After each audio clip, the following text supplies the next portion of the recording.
오랜만에 인사드려요. 2012년 1월 16일 정의숙. 오랜만에 인사드립니다. 저는 작년에 수능 수특 개념을 들은 독학 재수생입니다. 언제 한번 이렇게 수강후기에 글을 남겨야지 했는데 오늘에서야 남기네요. 독학 재수다 보니 고3 담임 선생님 뵙기도 뭐하고 그렇다고 맘 맞는 친구 하나 없고요. 정말 외롭고 암흑 같은 동굴이었는데 제가 신청한 노래가 실렸을 때 선생님이 제 이름 불러주셨을 때 새벽에 소리 질렀답니다. 재수생활의 담임 선생님 같은 분이셨던 박범쌤. 여름에 정말 힘들었을 때 글 남겼었는데 그 누구보다 큰 위로가 됐었어요. 선생님이 남겨주신 댓글 보고 펑펑 울면서 샤프 잡았던 기억. 감사합니다, 꾸벅. 감사합니다, 꾸벅. 작년 재수생활이 끝나는 마지막 날, 왜 이거밖에 못했을까? 여기가 내 한계인가? 결과가 만족스럽지는 못해요. 근데 후회는 없더라고요. 그거면 됐습니다. 이제는 제가 하고 싶은 공부만 할 수 있으니까요. 저번 달에 저는 수시로 붙었어요. 1, 2학번 간호학과 정의숙. 장학금도 있답니다. 2년. 올해는 작년에 하지 못한 일들을 하면서 멋지게 살 거예요. 그 누구보다 멋지게. 선생님 정치 수업도 물론 좋았어요. 안녕하세요. 재밌는 정치. 문제로 다가가는 개념. 스노트강 정치를 맡은 박보입니다. 일단 노래 소개부터요.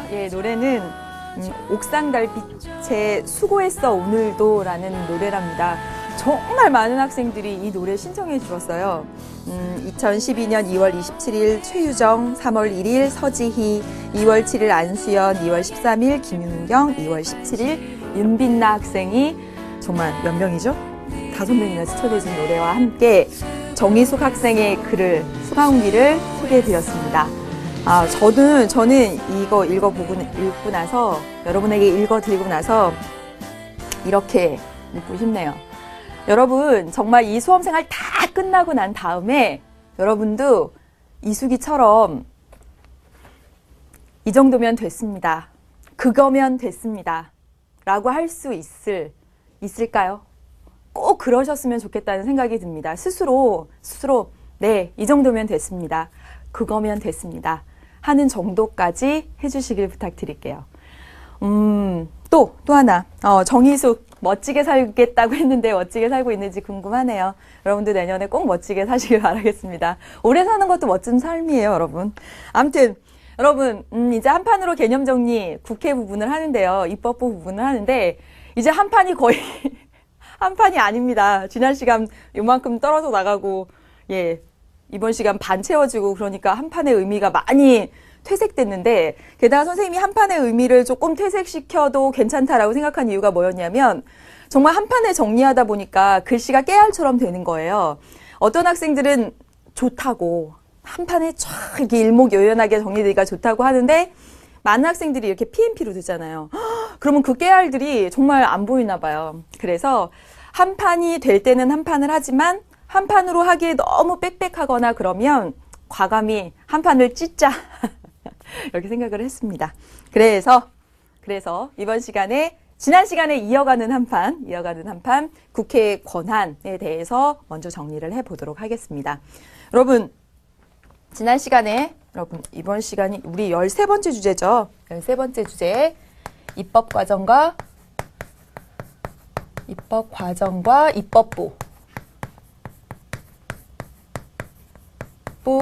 가운데서 국회의 권한에 대해서 이야기를 하고 있습니다. 권한.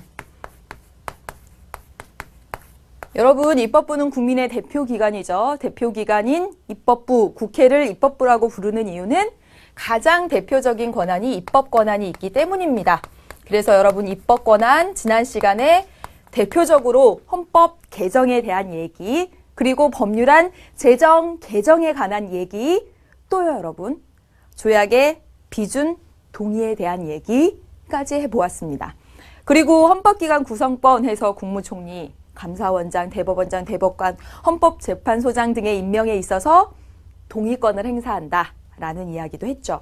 그래서 입법, 그리고 헌법기관 구성, 구성 이야기했었으니까 이제 세 번째로 넘어가겠습니다. 세 번째로 넘어갈 것이 뭐냐면 재정에 관한 권한이에요. 재정.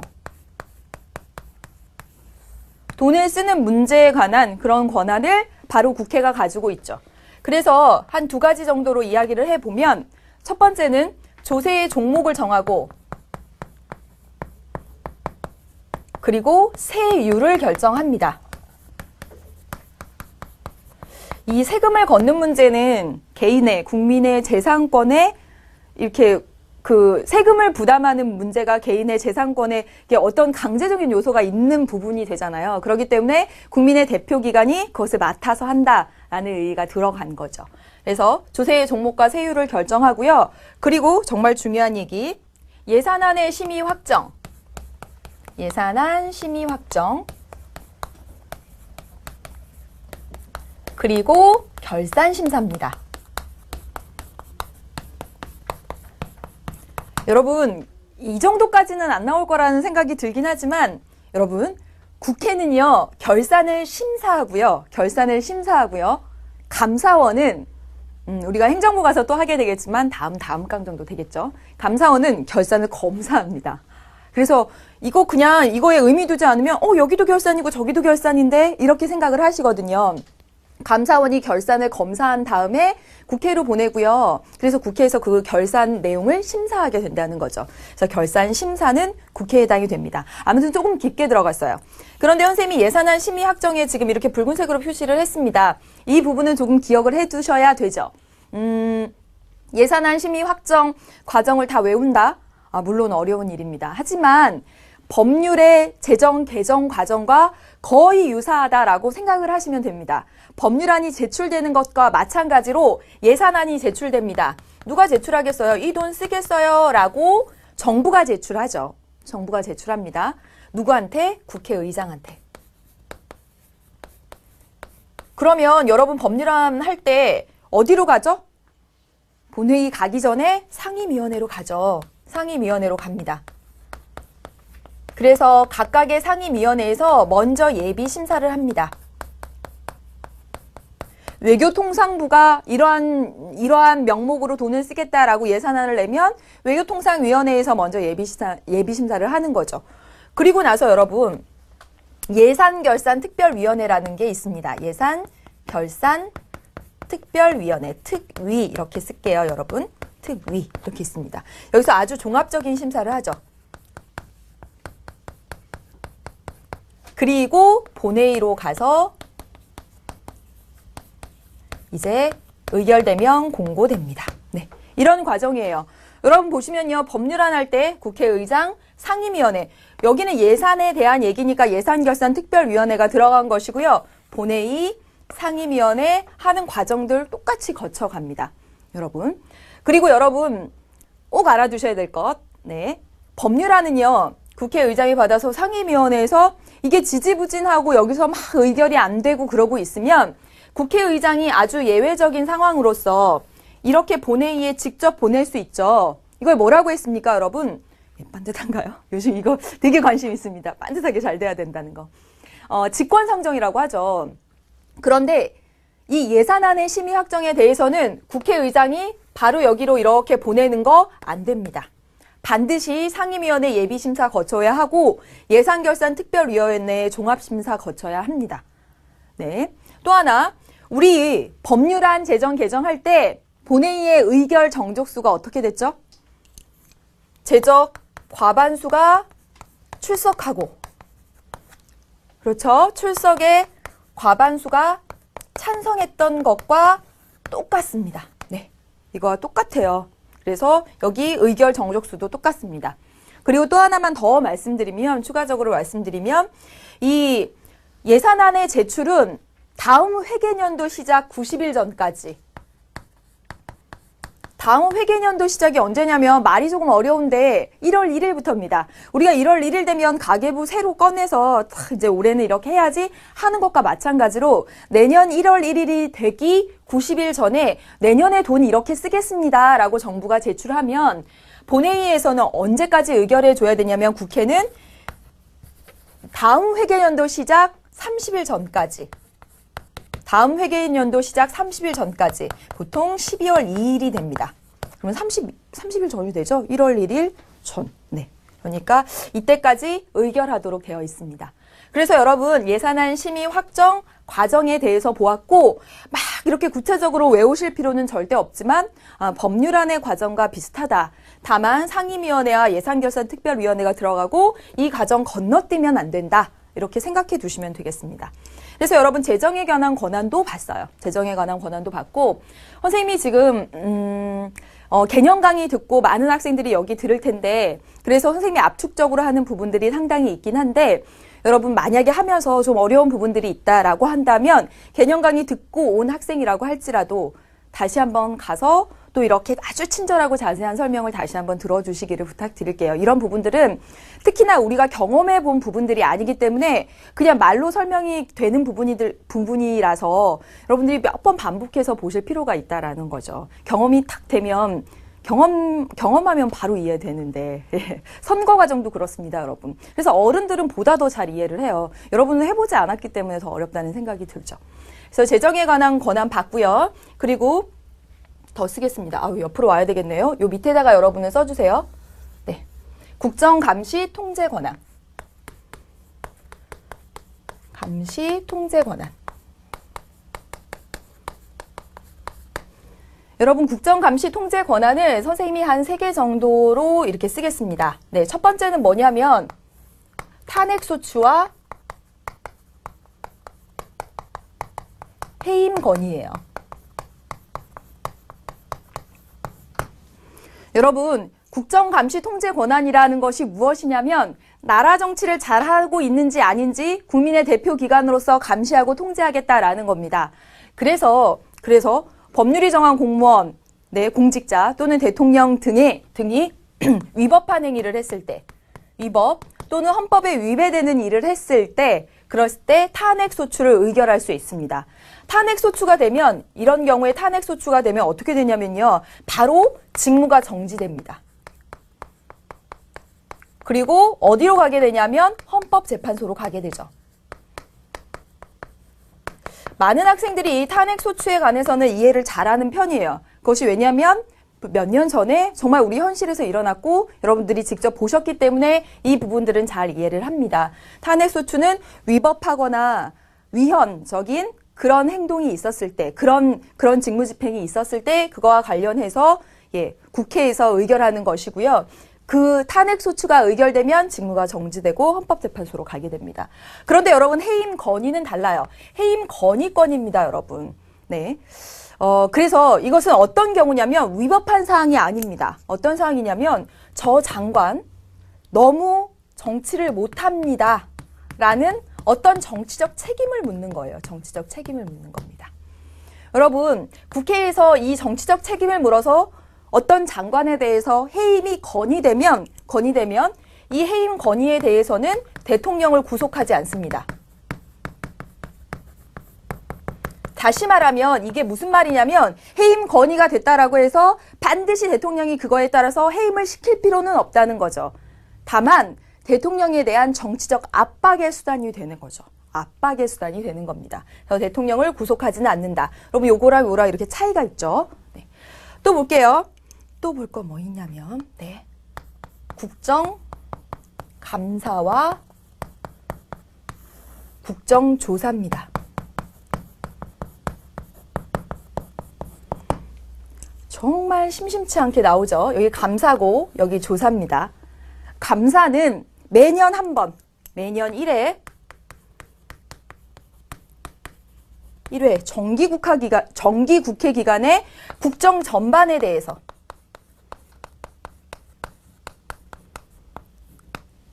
나라 정치 거의 모든 사항에 대해서 시행을 하게 됩니다. 매년 1회 감사 기간에 국정 전반에 대해서 하게 되는 거죠. 근데 국정조사는요, 그렇지 않습니다, 여러분. 특수한 사안이 있을 때,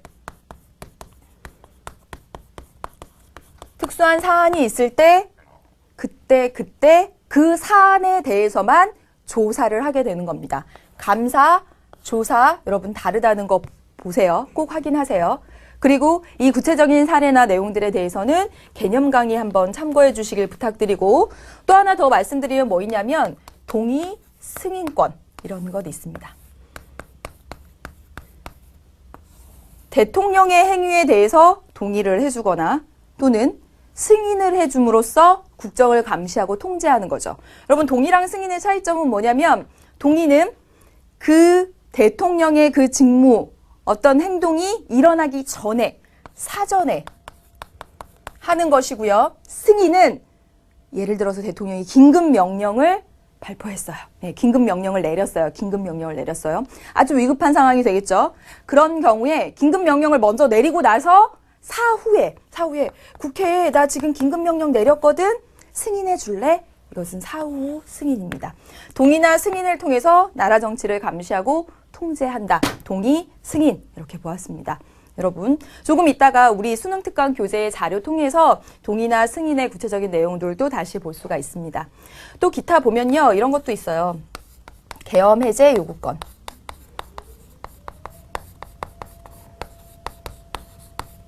대통령이 국가 긴급사태 등등을 이유로 해서 계엄령을 내렸을 때 국민의 대표기관인 국회는 대통령에게 그 계엄을 해제해 줄 것을 요구할 수 있습니다. 나라 정치를 감시하고 통제하는 권한에 들어가죠. 국회의 권한 지금까지 4가지 크게 보았고요. 또 구체적으로 들어가서 하나씩 들어가서 보았습니다. 다 명확하게 기억해 두셔야 되겠고요. 이제 국회의 구성을 좀 보도록 하겠습니다. 구성에 대해서 한 판으로 한번 볼게요. 국회의 구성 첫 번째, 국회는 의장단으로 먼저 의장단이 있습니다. 의장단이라고 하면 의장 1명, 부의장 2명, 반장, 부반장의 역할 한다라고 생각하시면 되죠. 또 하나, 국회는요, 본회의로 구성이 됩니다. 여러분, 법률안을 제정하고 개정할 때 또는 예산안을 심의 확정할 때 그럴 때 다 본회의를 거치죠. 본회의가 국회의 아주 중요한 구성의 하나가 되는데요. 본회의는 제적의원, 전체가 여기에 구성원이 되면서 제적의원 모두 구성원이 되면서 국회의 최종적인 의사결정을 합니다. 최종적인 결정권을 가지고 있습니다. 그래서 본회의를 통과해야지만 예산안으로 확정되고 법률안으로 확정되고 이렇게 되는 거죠, 여러분. 네, 최종 결정권을 가지고 있다. 또 보시면요. 이제 뭐 얘기할 수 있냐면 상임위원회입니다. 상임위원회 그리고 교섭단체를 한번 이야기해 볼게요. 국회의 구성 2가지 더 지금 추가했습니다. 여러분 상임위원회와 교섭단체는 모두 다 효율성을 높이는 데 기여한다라는 것을 먼저 기억을 해 두시고 선생님이 자주 하는 설명 중에 하나가 우리 반의 구성에 반장, 부반장이 있고 전체 학급 회의가 바로 본회의라고 한다면 상임위원회라고 하는 것은 우리 반의 각각의 부서들 그것이 바로 상임위원회다라고 했었습니다. 다시 말하면 국회의원으로 당선되고 나면 모든 국회의원은 누구든지 어떤 상임위원회든 들어가야 합니다. 그런데 이 상임위원회는요. 행정부에 있는 그 부서들과 딱 이렇게 매치가 돼요. 그래서 국방부가 있으면 국방상임위원회가 있고 외교통상부가 있으면 외교통상상임위원회가 있고 문화체육관광부가 있으면 행정부 안에 그게 있으면 그것과 딱 대응되게 문화체육관광위원회가 이렇게 있습니다. 그래서 여러분 이 상임위원회는요. 전문성을 높여줍니다. 그래서 외교통상에 관한 그런 법률안이 이렇게 올라오면 먼저 외교통상상임위원회에서 먼저 보는 거예요. 그리고 본회의로 넘어가는 거죠. 그래서 상임위원회는 전문성을 높여주고 또한 효율성을 높여주는 기능을 하죠. 법률안이 올라올 때마다 모든 제적의원이 다 모여서 본회의를 열어서 같이 토의하다 보면 비효율성이 좀 커질 수 있기 때문에 이렇게 상임위원회 제도를 두고 있습니다. 여러분, 교섭단체라고 하는 것은 무엇이냐면 교섭단체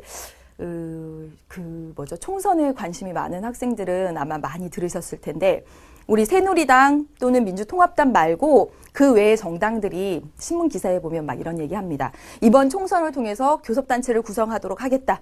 국민 여러분 교섭단체 구성할 수 있게끔 많이 도와주십시오. 막 이렇게 얘기를 합니다. 여러분 도대체 교섭단체가 무엇이길래 각각의 정당들은 교섭단체를 구성하고 싶어 할까요? 교섭단체는 20인 이상의 이상의 소속 의원을 둔 정당 또는 모임에게 주는 지위입니다. 그래서 어떤 정당이 교섭단체의 지위를 갖게 되면 국회 운영에 참여할 수가 있어요.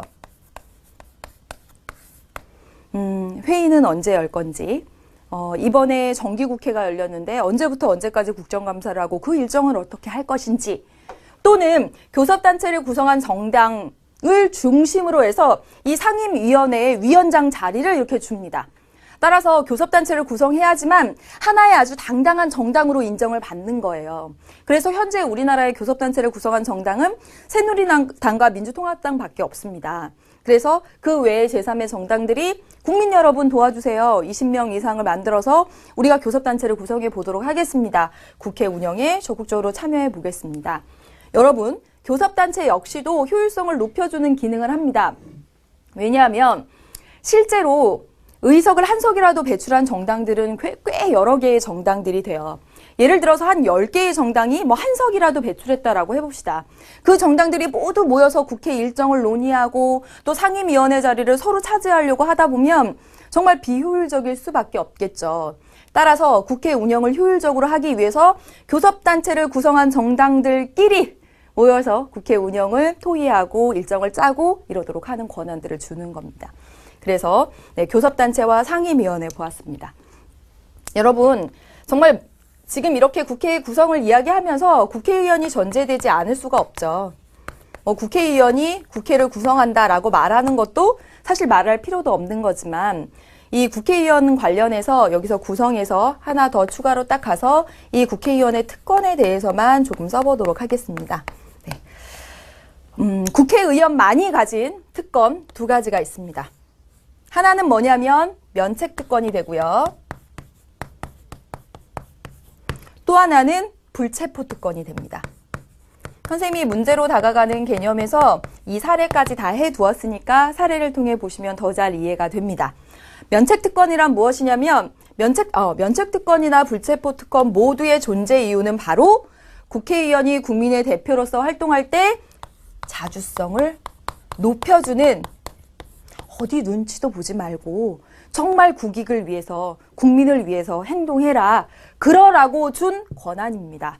물론 현실적으로는 그렇지 않은 경우로 악용되는, 그렇지 않은 결과로 나타나는 그런 사례들도 있지만 아무튼 면책특권, 불체포특권 하는 것은 국회의원의 자주성을 높여주기 위함입니다. 그렇다면 면책특권은 무엇이냐라고 한다면 책임을 면해주는 특권입니다. 어떨 때? 국회에서 직무상 행한 발언 또는 표결에 대해서 책임을 묻지 않는다라는 그런 권한입니다. 만약 국회의원 여기 있고요. 무슨 장관으로 임용될 사람의 무슨 질의응답 이런 거 인사청문회 같은 거를 하고 있었어요. 청문회 하는데 어떤 국회의원이 당신 누구한테 돈 받았다는 의혹이 있던데 막 이러면서 얘기를 했다라고 해봅시다. 네, 그 얘기를 한 이유로 해서 그 국회의원이 명예훼손으로 해서 처벌을 받게 된다면 모든 국회의원들은 그 의혹에 대해서 얘기할 수 없을 거예요. 무서워서. 내가 이 말 했다가 잡혀가면 어떡하지? 그렇죠. 그래서 국민들의 알 권리를 보장해주고 누구 눈치도 보지 말고 자주적으로 활동하라고 국회에서 행한 직무상의 발언 또는 표결이라고 한다면 책임을 면해주는 특권을 줍니다. 물론 이런 면책특권은 그러다 보니 막 이렇게 폭로 막 그런 정말 저 밑바닥까지 폭로하는 그런 쪽으로 변질되기도 하고 그렇죠. 또 볼게요. 불체포특권의 내용을 좀 보면요. 현행범이 아니면 체포되지 않습니다. 국회의원은. 그 자리에서 범죄를 저지른 것이 그 자리에서 발각이 되지 않으면 체포되지 않습니다. 현행범이 아니라고 한다면 체포되지 않습니다. 또 회기 중. 다시 말하면 회의가 열리는 중이라면 국회 동의 없이는 체포 또는 구속되지 못합니다. 동의 없이는 체포 또는 구속되지 못합니다. 또 회의가 열리기 전에 체포 또는 구속됐다라고 하더라도 만약에 체포 또는 구속됐다면 회기가 열리기 전이니까 체포 구속될 수 있죠. 그런 경우라면 국회의 요구로 석방될 수 있습니다.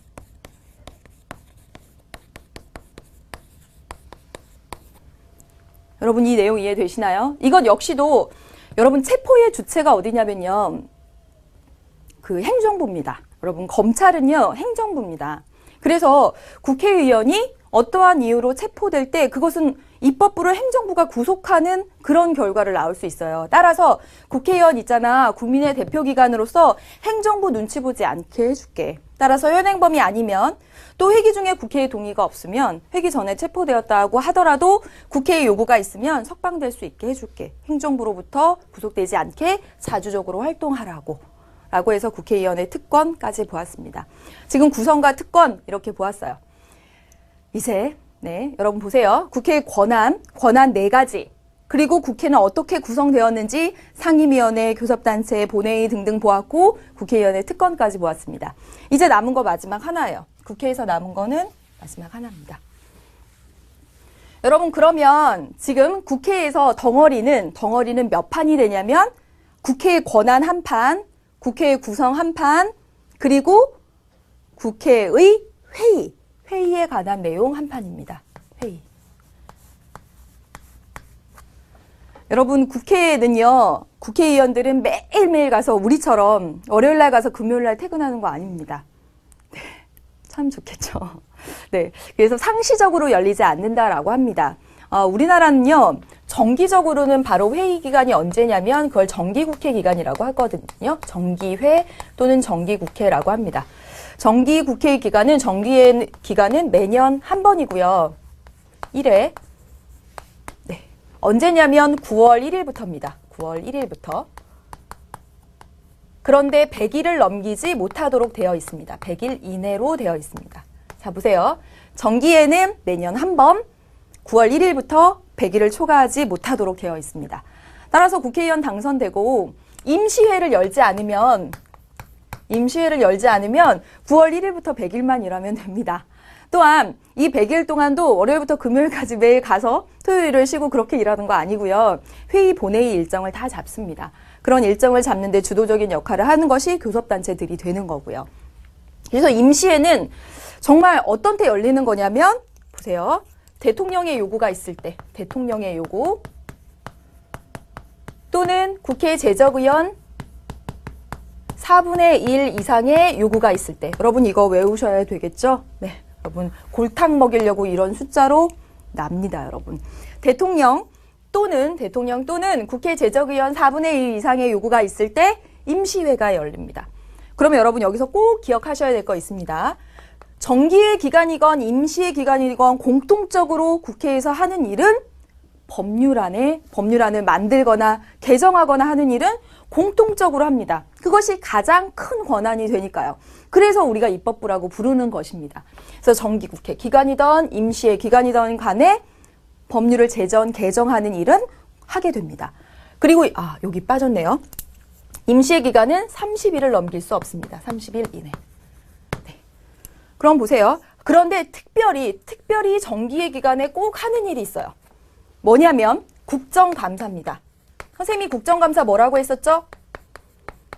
나라 정치를 잘하고 있는지 국정 통제 수단의 하나로서 국정 전반에 대해서 모든 국정 전반에 대해서 1년에 한 번 정기국회 기간에 하게 됩니다.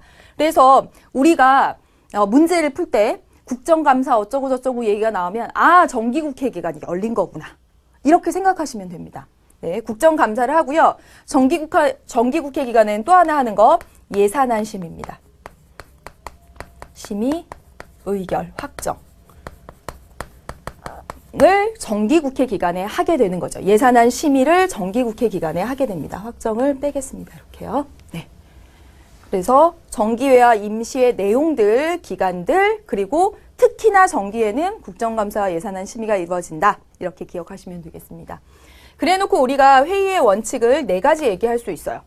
첫 번째는 뭐냐면 정족수 원칙입니다. 이 정족수 원칙이라고 하는 것은 무엇이냐면 뭔가를 결정하는데 만족할 만한 숫자의 원칙이다. 이 얘기죠. 우리가 학급 회의를 해가지고 소풍 어디로 갈까라고 하면 우리는 무조건 가장 많은 학생들이 거의 대부분 다른 원칙을 정하지 않으면 가장 많은 학생들이 원하는 곳을 소풍 장소로 정합니다.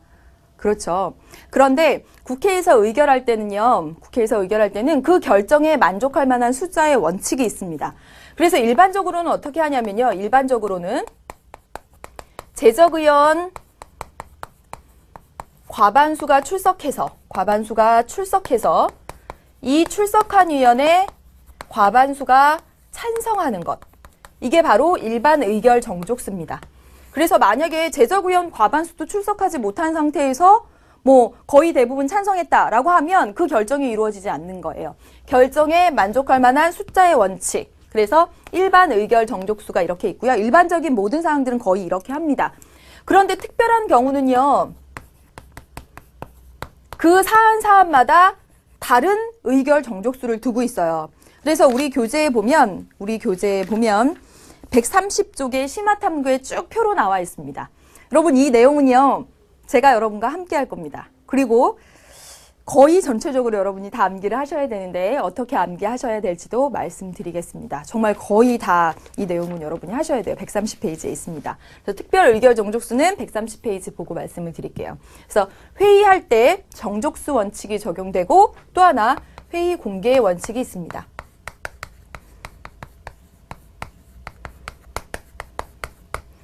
그래서 정말 국가 안보나 뭐 그런 특별한 이유를 제외하고는 이 회의를 공개하도록 되어 있어서 국민이 볼 수 있도록 합니다. 그 이유는 국민이 주인이기 때문이죠. 즉 민주성을 위해서.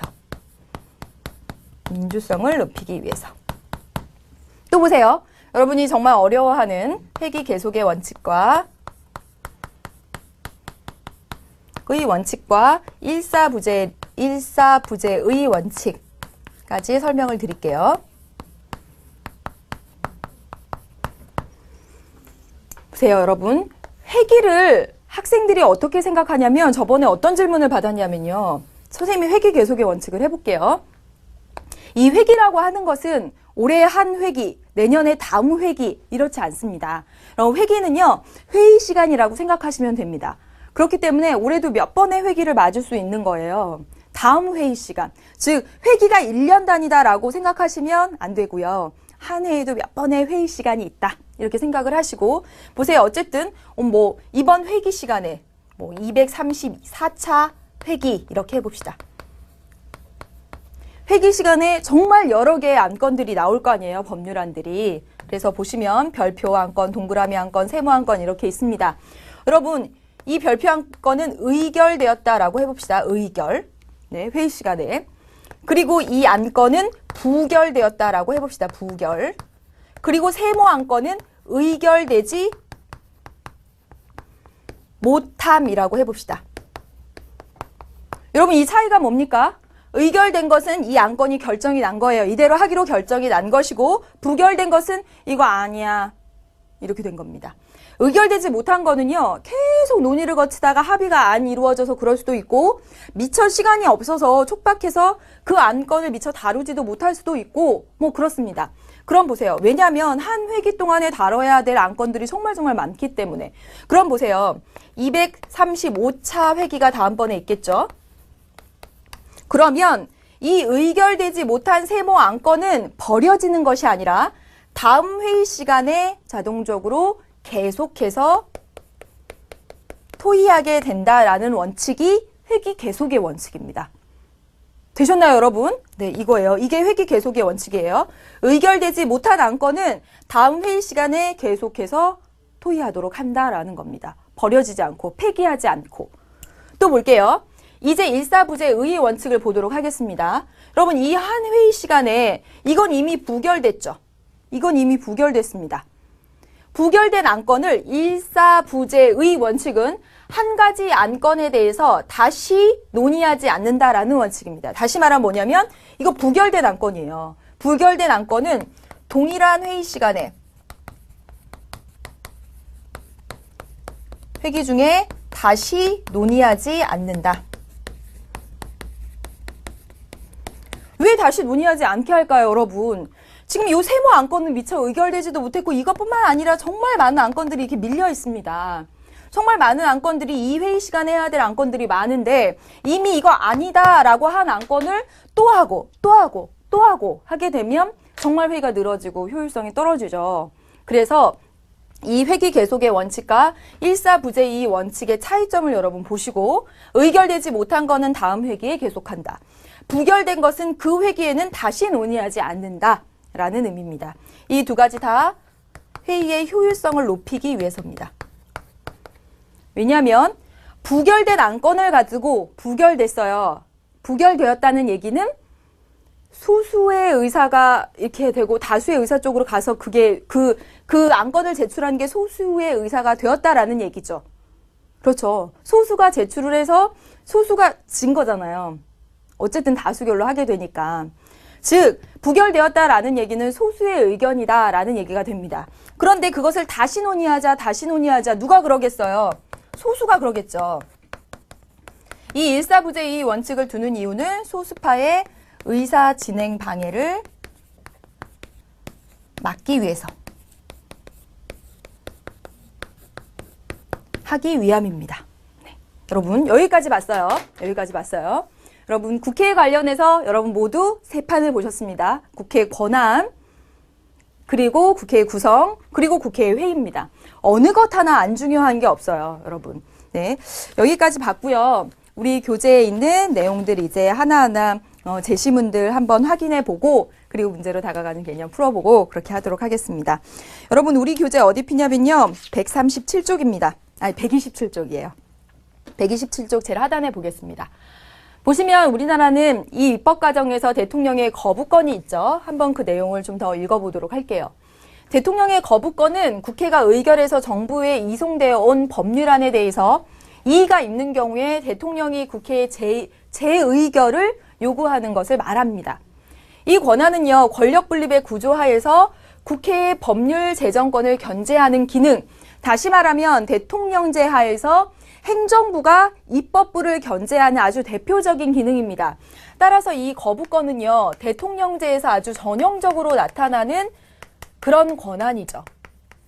그래서 우리나라는 대통령제를 하고 있기 때문에 대통령의 거부권이 있으면서 동시에 의원 내각제정 요소로서 정부가 법률안을 제출할 수도 있는 겁니다. 또 보세요. 우리 헌법은 법률안에 이의가 있을 때 대통령은 15일 이내에, 여러분 이 숫자도 이렇게 좀 나오더라고요. 15일 이내에 그 이의서를 붙여서 국회로 돌려보내고요. 왜 이러이러한 부분에서 좀 그런 것 같다. 그 이유를 달아서 국회로 돌려보내고요. 재의결을 요구할 수 있다라고 규정하고 있습니다. 이때 일부 내용의 거부는 안 됩니다. 일부 내용. 여기 법률안 전체 개정되는 거 뭐 한 5개 조항 중에서 1, 2, 3번까지는 좋은데 4, 5번은 별로네요. 이런 건 안 된다라는 얘기가 되죠. 또한 보세요. 수정 거부도 안 된다라고 되어 있습니다. 이거 이렇게 수정해서 다시 한번 의결해 주셨으면 좋겠습니다라는 것도 안 된다라는 겁니다. 네. 그래서 일부 내용의 거부, 수정 거부도 안 된다. 여러분 너무 깊이 들어갔는데요. 사실상 이런 내용은 여러분 암기하실 필요 절대 없습니다. 교육과정 바뀌고요. 이런 내용들이 만약에 출제된다면 이 제시문 그대로 해서 여러분 다 주어질 것입니다. 그런데 여기 보시면 왜 수정해서 거부하지 못하도록 하고 있냐면 일부를 수정해서 이렇게 했으면 좋겠다라는 것을 왜 인정하지 않고 있냐면 정부가 우리나라는 법률안 제출권을 가지고 있어요. 정부가 이미 법률안 제출권까지 가지고 있는 상황에서 이렇게 고쳤으면 좋겠다 해서 다시 돌려보내는 게 의미가 없다는 거죠. 만약에 그렇게 수정해서 하고 싶으면 정부가 그렇게 해서 정부 스스로 제출하면 되는 거거든요. 그래서 이렇게 된다. 여러분 전반적으로 한번 보시고요. 다음 페이지를 넘겨보도록 하겠습니다.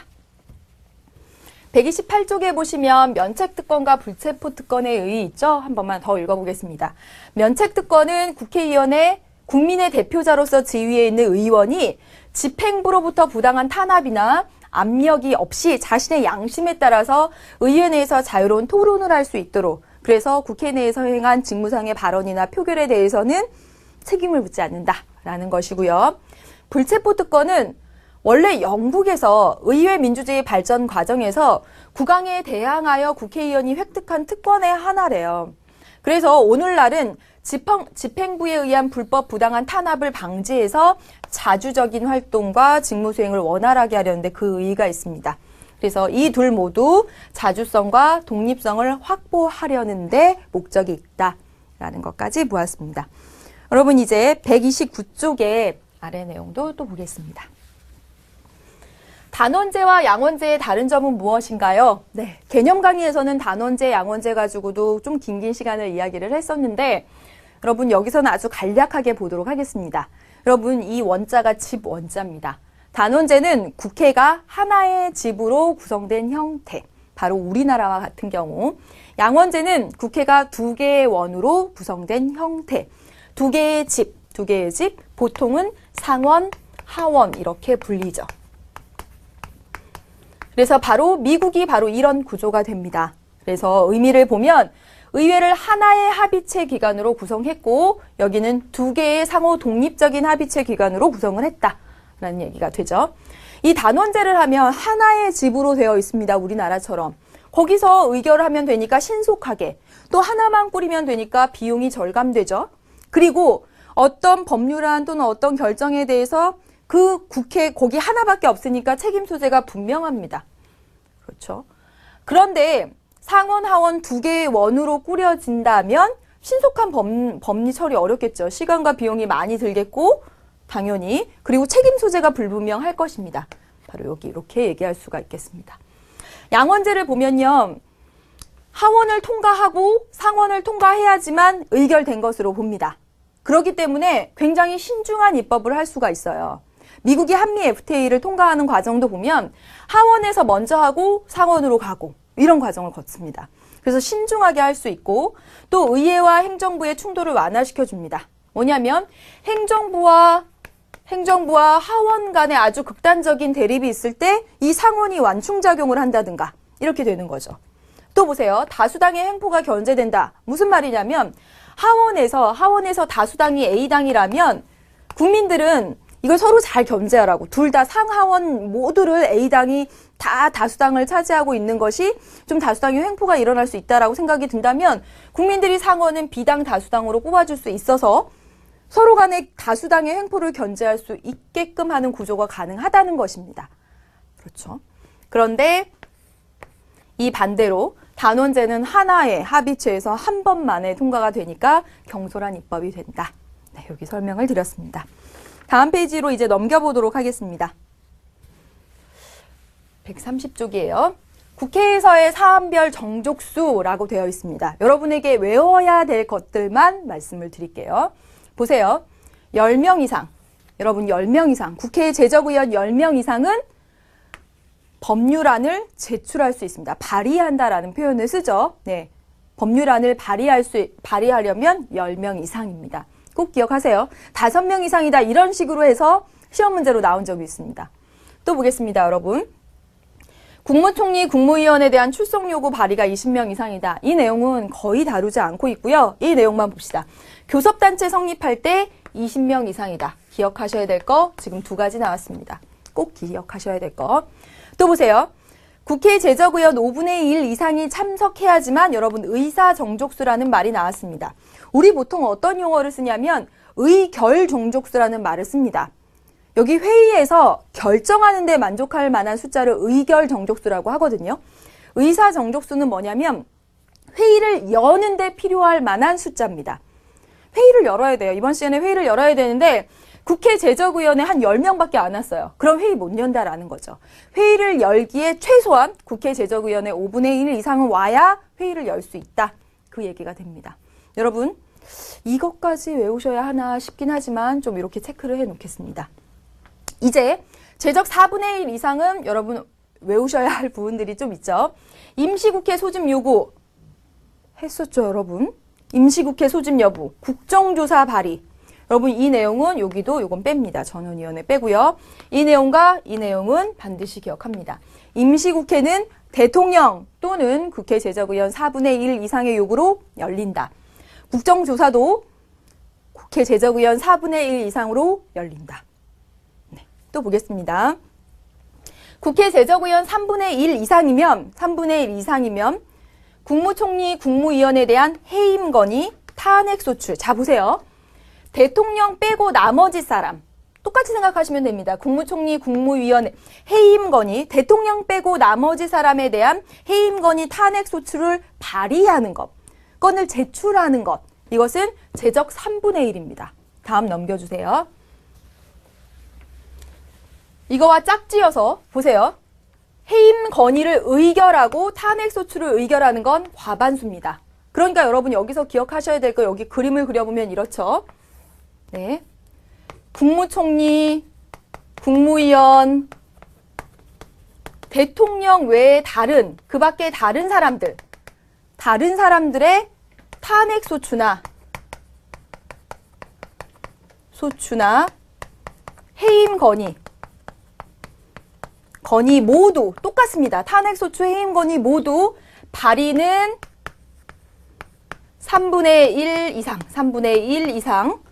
그리고 이 의결은 과반수 똑같다라는 겁니다. 여러분 여기 짝지어서 보시면 돼요.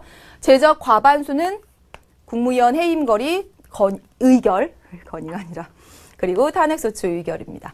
그리고 여러분 또 하나 기억하셔야 될 거 여기 여러분 보세요. 헌법 개정안을 낼 때도 국회 제적 과반수입니다. 그리고 대통령에 대한 탄핵소추를 발의할 때 건을 낼 때도 과반수입니다. 그러면 대통령에 대한 탄핵소추 의결은요. 여러분 요 아래 쫙 보세요. 여기 짝 지어야 돼요. 제적 3분의 2 이상입니다. 네, 여기랑 이렇게 짝 지어서 보세요. 대통령 외에 나머지 사람은 발의하는 데 3분의 1, 의결하는 데 과반수인데 대통령은 발의하는 데 과반수, 대통령이 더 많은 숫자가 필요하죠. 결정하는 데, 의결하는 데 3분의 2다. 그리고 또 더 가보겠습니다. 여러분 선생님이 동그라미 친 것만 보세요.